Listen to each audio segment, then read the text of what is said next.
guys, right, we've got the first battle of the War of the Week. We've got the company command squad in with melter gun, plasma gun, medic and master of ordnance. We've got commissar with 3 flamers in the veteran squad, 3 melter guns in the veteran squad, a bare bones veteran squad, and 2 veteran squads with las cannons and plasma guns. We've also got the Tempestus command with plasma pistol and power fist. We've got 2 melter guns and 2 flamers in 2 bare bones scions. We've got the rattlings in, and I'm proxying these as rough riders today. And we've got 3 armoured sentinels with las cannons. We've got the Aegis defence line, 2 manticores, and we've got the Imperial shuttle. Right, so leading the army, we've got, well, actually leading the army is the Death Leaper, but yeah, he's just bare bones, he's the Warlord. But then we've also got a winged hive turret and twin-winged devourers from the HQ section, and he's also got regeneration. And then in terms of psychic powers, he's got the warp blast and catalyst. And then if we go to sort of troop section, we've got 2 broods of warriors, lash whips and bone swords in the back 2 members of each squad, and they've also got adrenal glands and flesh hooks. And then if we move parallel across, we've got from the elite section 3 venom throats, and rounding the troops off, 2 units of 20 Hormagaunts with no upgrades. And then all we've got left for the army is the heavy support, which is a brood of 3 Carnifexes, and they are proxied purely because you can't get twin-winged devourers in the actual sets you get with them, and I wasn't going to pay like, you know, 100 quid or whatever it'd be to get all of those off Forge World. But yeah, we've got 2 sets of twin-winged devourers in each squad, and then finally we've got 2 Trigons with no upgrades. And that's it, that's the full army. Some proper strength in this army, some proper power. Let's see how they do on the field. Right, so this is the table we are fighting on. Plenty of ruins everywhere. Crunch line everywhere you could possibly turn. There is nowhere for anyone to get stuck in the open. Deployment for the Tyranids. They've got the Hive Tyrant just hidden behind there, so it's from the other side it's a building with wings.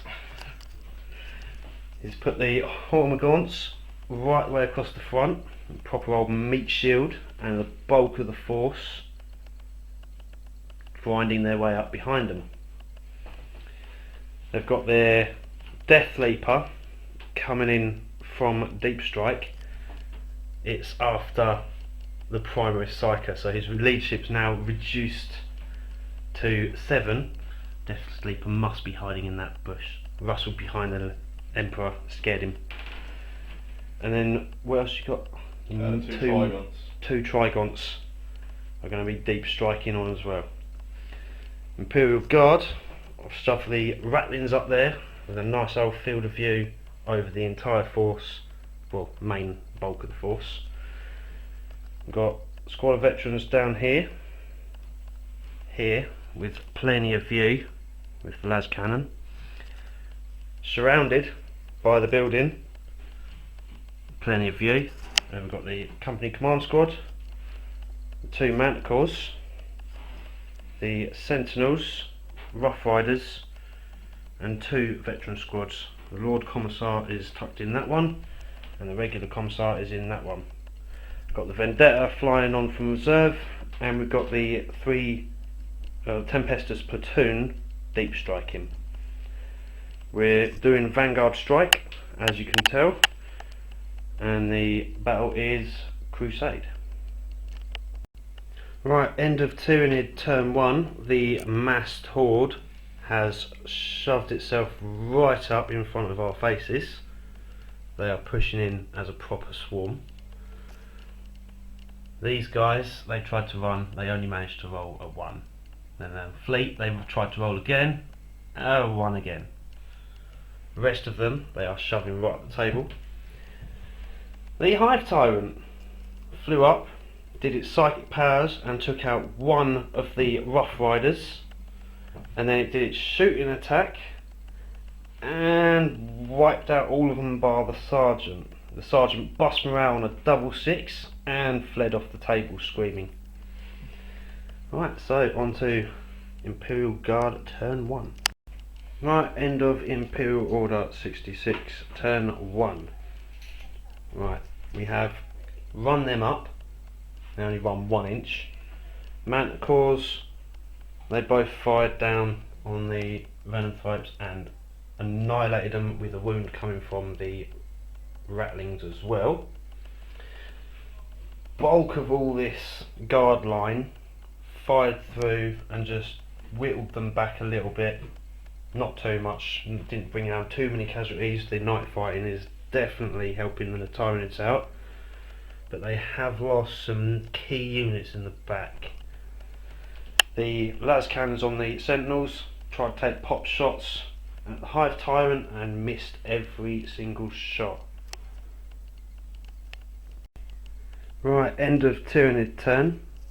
These guys have all shuffled up forwards, ignoring the rattlings.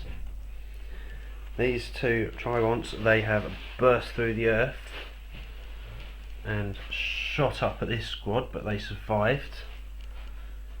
These Hormagaunts charged in to this squad, annihilated them and consolidated back there behind the Aegis defence line so they can get some nice cover against our command squad. The squad that was out front was shot to pieces by the Carnifexes. This here was a tied combat 4-4, and the Winged Hive Tyrant obviously annihilated the entire squadron of Sentinels. So I've got to get some things on from reserve and see how things go. Alright, end of turn 2 for the Imperial Guard. As you see, a hell of a lot happens this time. These guys, they were charged and they're still sticking around.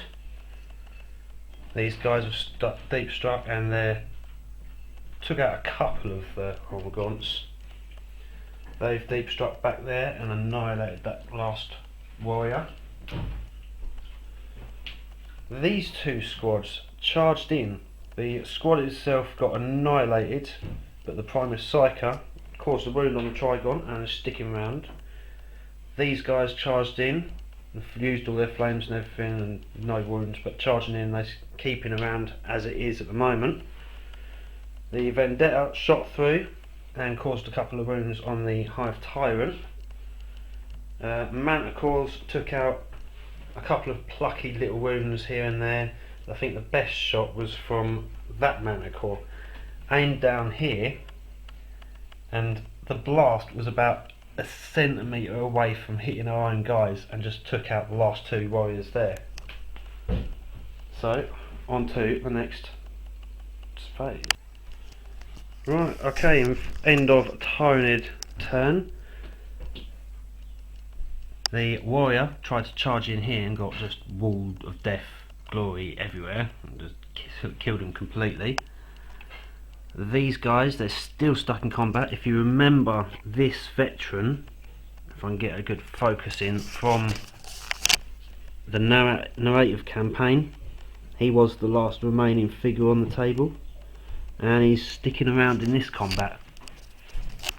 These guys were charged and survived and they're still sticking around.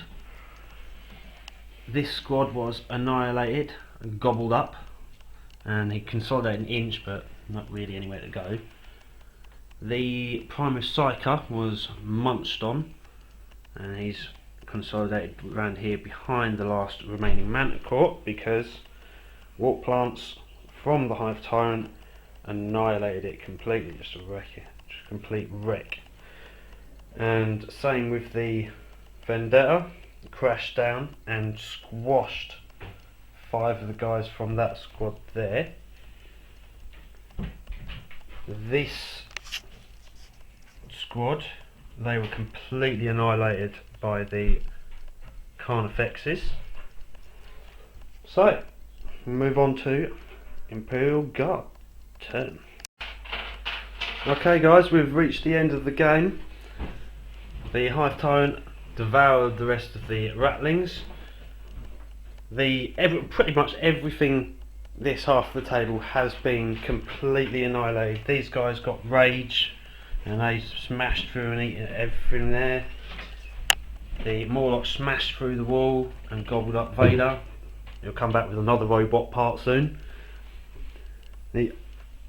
Everything on that half has gone, but then the Death Leaper snuck out of this bush here, and I charged him with the Tempestus Prime, issued a challenge, I accepted, and we crushed him in our Power Fist. So even with Linebreaker and Slay the Warlord and getting this objective, there's no possible way of winning, so we've called the game. Fantastic game, brilliant fight. Obviously if you haven't seen Commissar Warwick's channel, do go check him out.